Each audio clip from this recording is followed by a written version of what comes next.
Again, James Metzger from TechSoup, and I've got 55 slides. We're going to move pretty quick. Kidding, I've got 15. It'll be a reasonable pace. Just a word about my employer, TechSoup. We're a large international nonprofit. We help nonprofits receive donations and discounted technology products from major vendors. And I'm very happy to be working there. They have a variety of website properties that keep me very engaged with search engine optimization. So thank you, TechSoup, and thank you, Tech Impact, for having me here today. All right, so what is SEO? SEO is a lot of things. Search engine optimization is what the acronym stands for. And there's the definition and there's the connotations.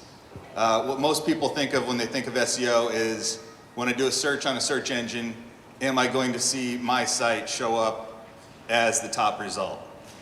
And that's the game I like to play and I like to win. So if you're going to play this game, I suggest that you're looking for a top 3 result when you do a search on whatever it is your nonprofit's involved with. That's where you want to get to.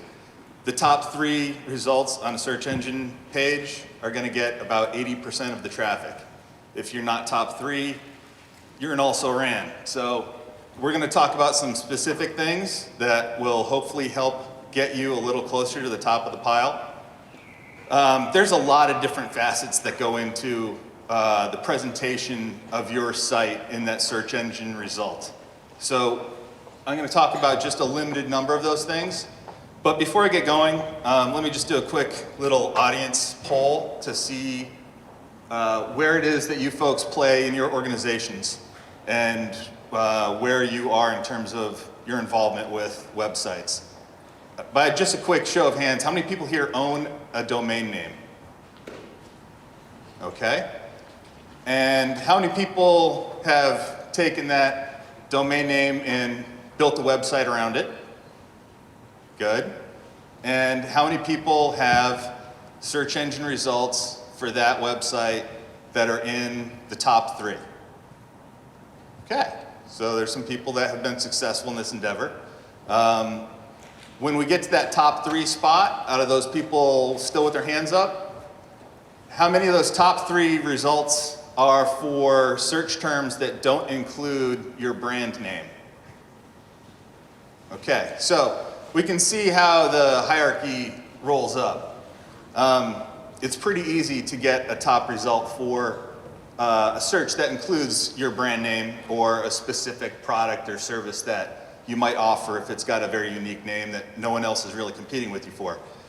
The real science and art of it comes into play when you get to getting top results, when you're competing with people across the board for generic terms.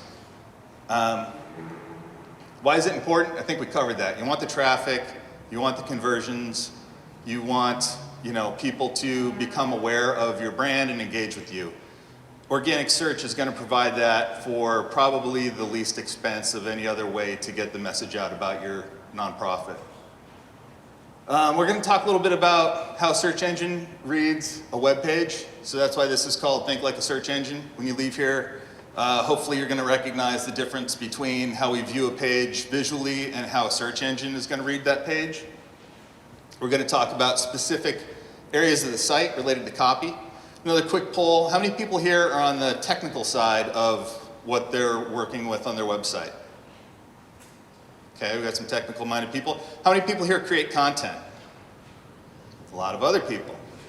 So we're going to talk about the specifics as related to the copy. And this is where a lot of this information should be what you're taking home. Not so much about the specifics of your product or service, but in thinking about how that copy is embedded on your page so that when the search engine comes to check your page out, you're having a good conversation. And we're going to get a little deeper into it with a bit of an SEO style guide that maybe things that you've seen before or maybe it's new information. We'll find out. Pablo Picasso said, "Computers are useless. They only give answers." I used to call my mom and say, "Mom, how long do I cook this chicken for? Now I ask Google.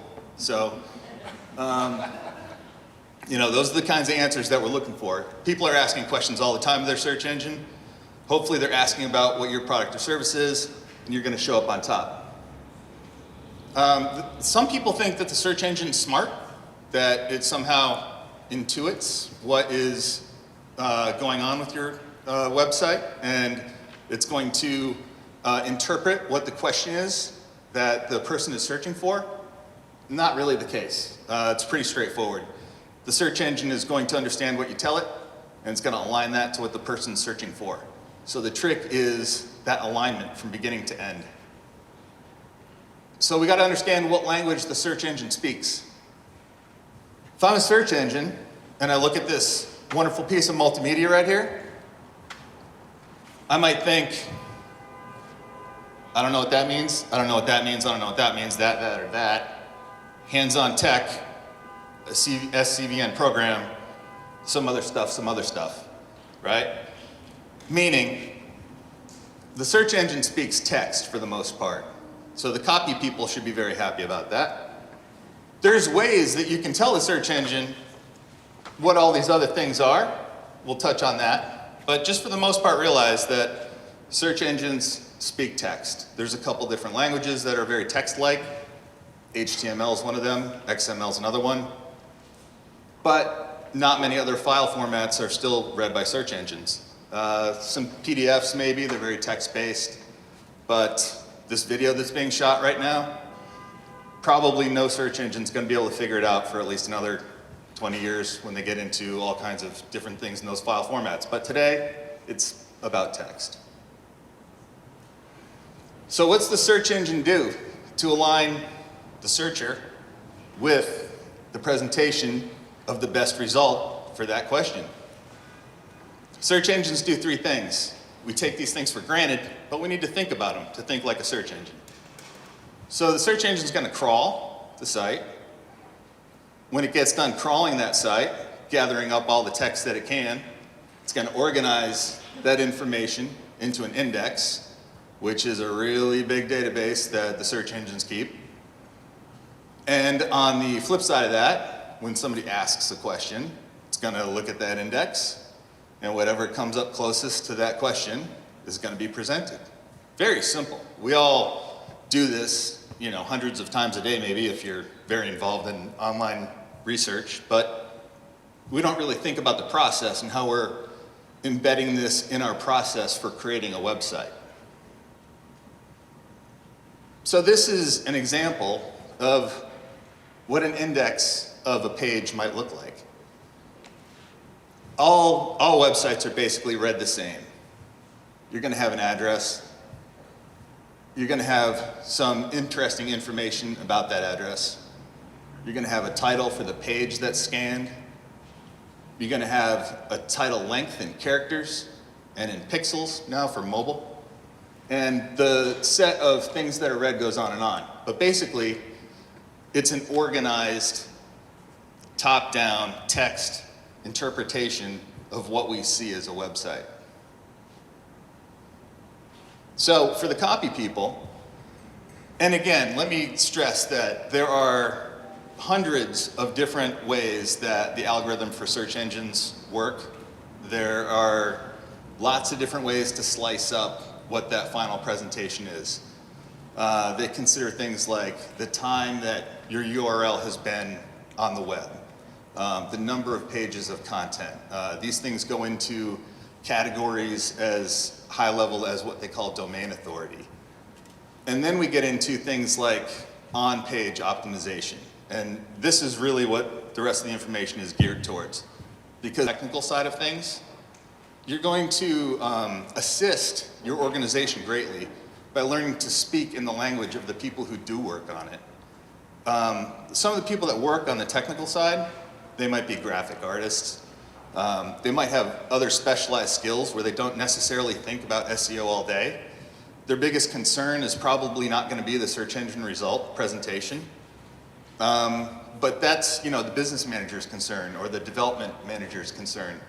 And that person's going to need to know what to discuss with the web people to get their attention on these SEO issues. So this will be a little bit of that conversation that you can have with your web guy, or as a copywriter, you can have it with yourself in terms of when you're cranking your web pages out. So there's some things on a page that if you look for what to work on for search engine optimization, these things will come up pretty commonly. If you look for a top 10 list, these are all going to be mentioned. The URL itself, page titles, the meta description, the headline tags, and the images or other rich content. Good to know what these things are, but what does it really mean? What do I have to work on with these things? And how much control do I have over these things? And what kind of information am I putting into these areas? So for the URL, we buy it. We buy a domain name, and then we think we're pretty much locked in, and that's the end of the story. But if you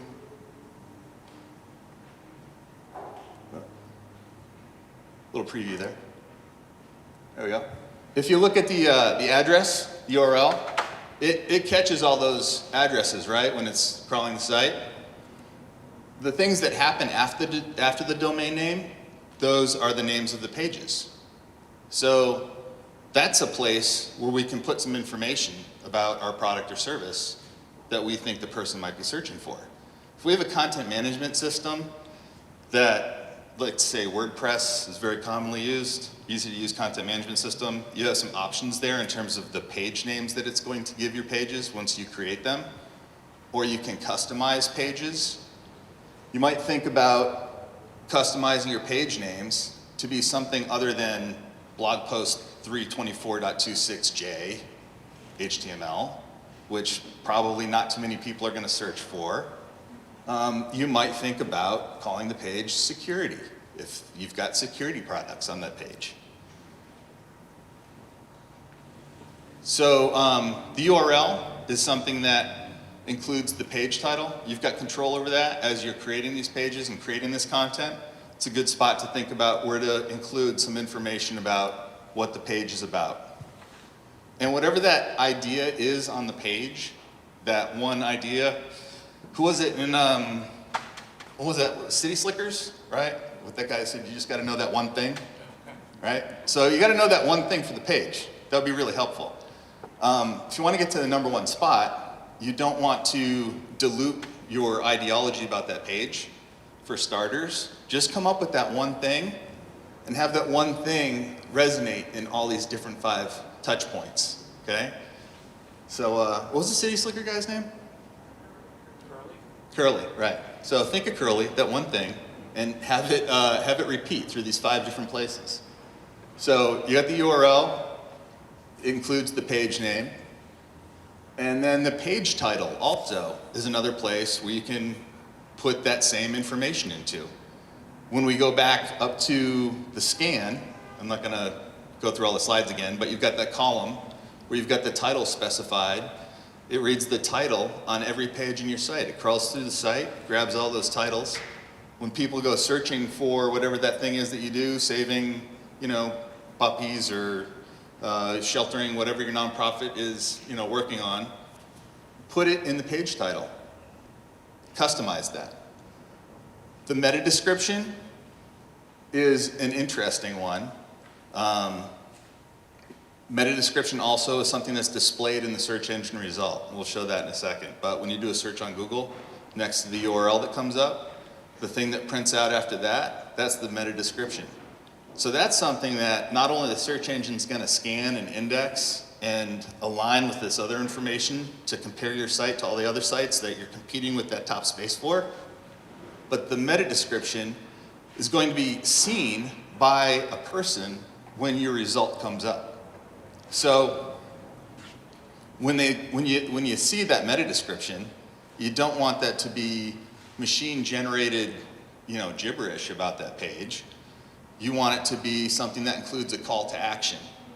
Click here for specials on whatever, or if you want to volunteer locally to save the puppies in our neighborhood, click here. So that's where your meta description is going to come in. Headline tags are an area that I see used for formatting often in Word documentation. Sometimes people think they're going to create an automatic table of contents. So as they're going through a blog post in their pre-production effort with their copy team, they're highlighting things as a headline so that when they create their table of contents, it'll auto-populate that table of contents in Word. And then the web guy takes that Word document, he puts it into the content management system, and he keeps those H1 tags. And maybe those are relevant to that one idea on the page, or maybe he just used the headline tag because he thought it should be bold. So the headline tag, used with caution, it counts for SEO. And again, I'm starting to sound like a broken record, but you want to have it include that one idea about that page. And when I say that one idea about that page is unique to all your other pages. If you've got a 10-page site, each one of these things should be different on every page. If you've got a 5,000-page site, it definitely should be different on every page. Otherwise, the search engine's going to say, how can I tell the difference between this page and the other 4,999 pages? Unless you make it unique, then it's going to get diluted. Images and other rich content. Like I pointed out when I was imitating a search engine, reading this multimedia sign, you need to use alt tags. So pictures aren't an understandable text-based communication for a search engine. So you're going to want to tag your rich media with the appropriate tags. And I should have you guys say it for me, but it's going to include the,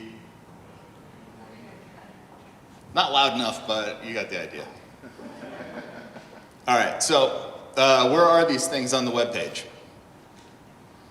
The page title used to be much more prominently displayed before we went to a tab-type browser system.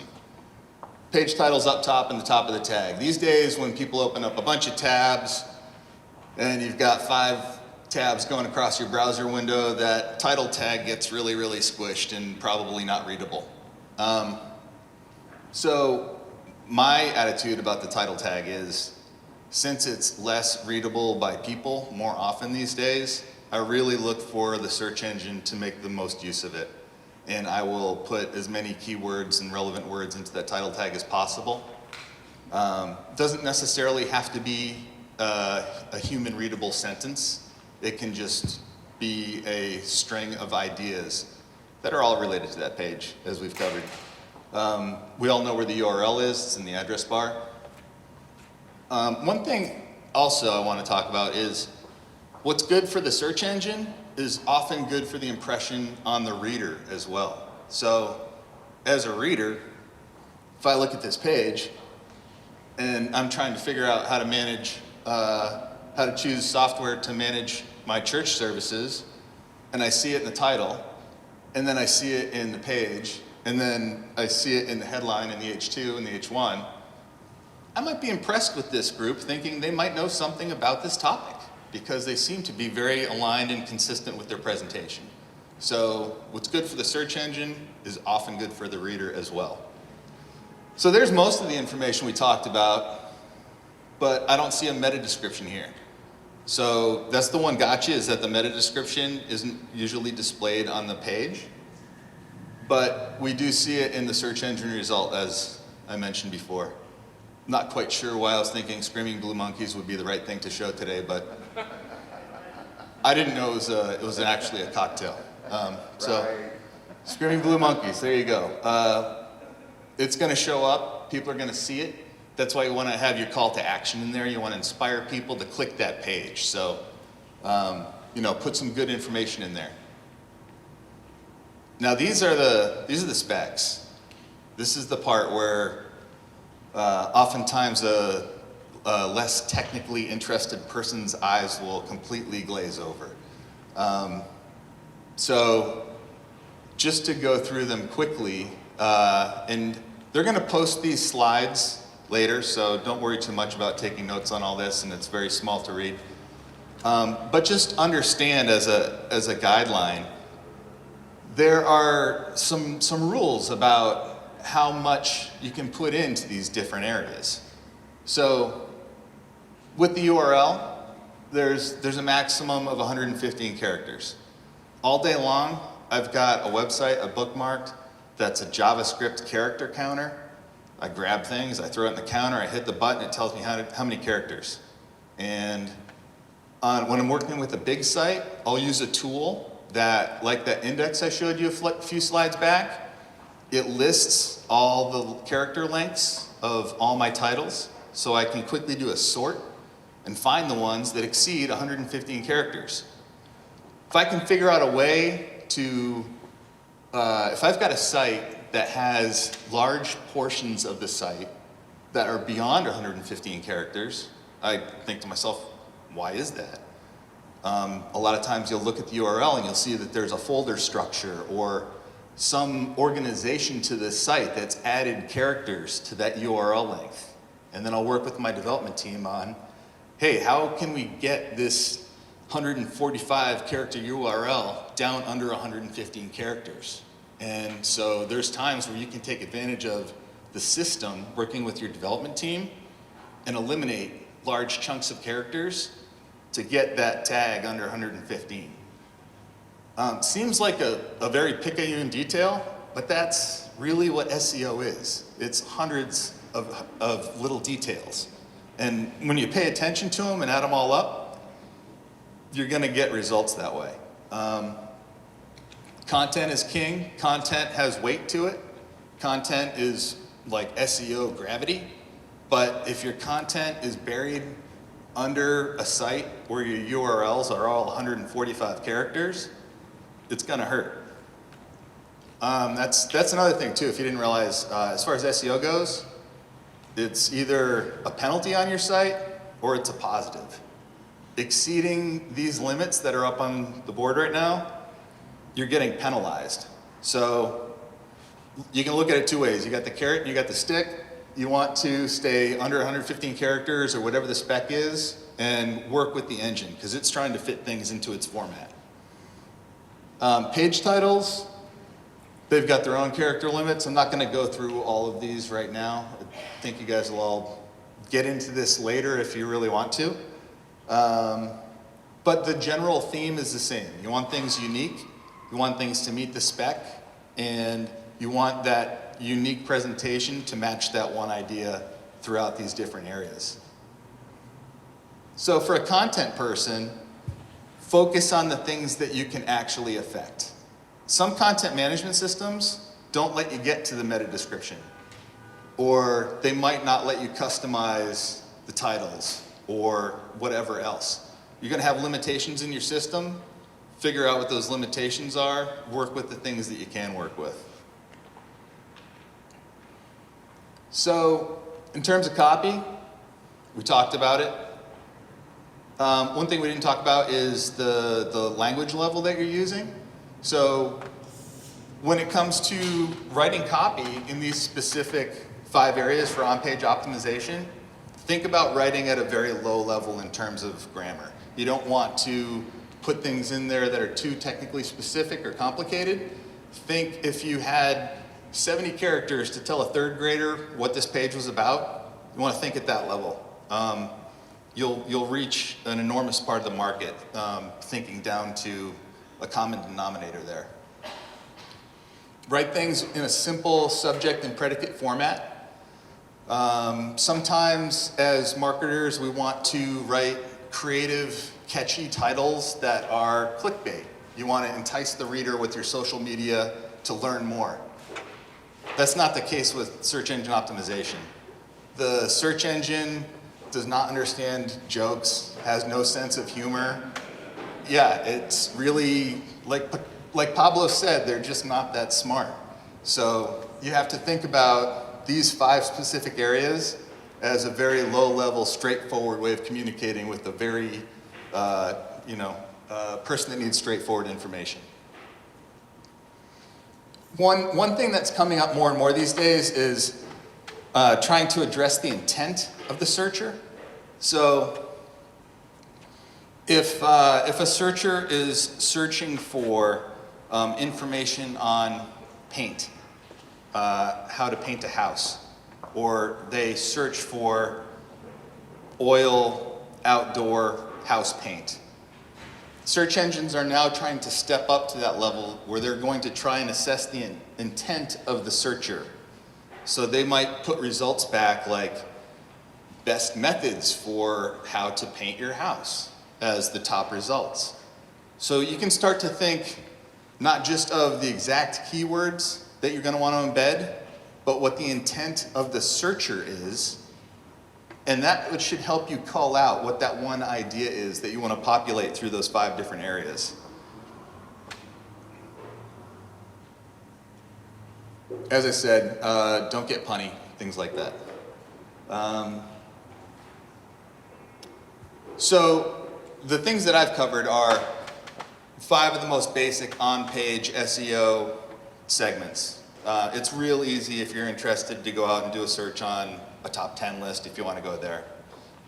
As I mentioned, there's a lot of different angles on the entire sphere of what makes up a good SEO presentation on a website. There's a Google starter guide if you're interested in more information. We talked about H1s and H2s. How many people here are using H1s and H2s now? So you can tell by the show of hands that it's not a widespread used tag item.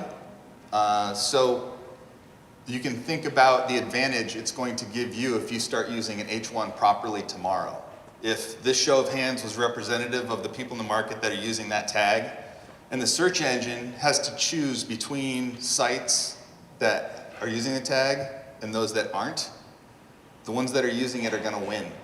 So highly suggest that you start using this just from that quick little survey we did. And it looks like perfect wrap up, more information that you can check the links when they post the presentation online. And thank you for enjoying our search engine optimization presentation. Two questions?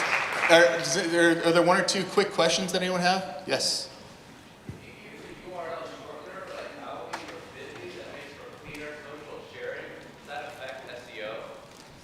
So the question is the proper use of URL shorteners for social media or other places. The presentation was geared most specifically towards on-page on a specific website. When we talk about posting tags through social media, that's when I start to think about campaign tracking more than I think about search engine optimization. So I think the push there through social media is going to be the outbound push through your users and reposts. And what I really want to know as a web manager is the success of that post and the campaign tracking, which we didn't get into, but it's a fantastic topic for those of you that are into the analytics side of things. So campaign or URL shorteners are great for inspiring people to have to type less characters to get to your site or to put a socially relevant message. But in terms of the SEO juice generated by keywords in those customized tags, out of the hundreds of influences on search engine results, I personally don't rate them too highly because of their temporal nature. How's that for an answer? All right. Is there a second question, anyone? Yes. Our nonprofit, there's a big disconnect between how we talk about ourselves and how other people talk about us. Mm-hmm. So, for example, we say we're a large provider of subsidized early learning, but nobody's searching on subsidized early learning. They're searching on affordable daycare. Okay. How do we bridge the gap between those? So the question is, how do you bridge the gap between what you think you're talking about and what people are actually talking about when they're referring to what you really do? My paraphrase. So what I do in those cases is I try to lead the horse the way it's going. So if you've got, if you're using webmaster tools in Google or some other tool that allows you to capture the queries that are bringing people to your site, and there's a huge disconnect between what you think you're presenting versus how they're actually getting to your site, For SEO purposes, I would start to educate the engine as to the relative similarity of what you say and what they say in creative copy in the content. So, as I was talking about, the engines are trying to understand intent a little bit more. You can help the engines learn.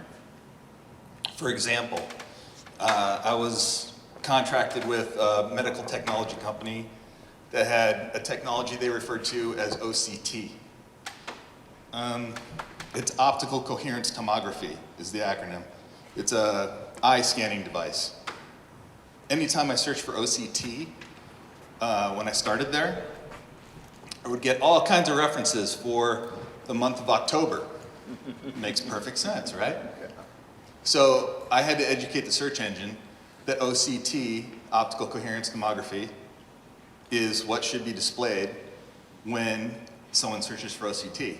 And now I would say that anyone searching any search engine for OCT is going to find optical coherence tomography before they find anything for October. So it does work. You can educate the engine. How's time? All right. Thank you all very much.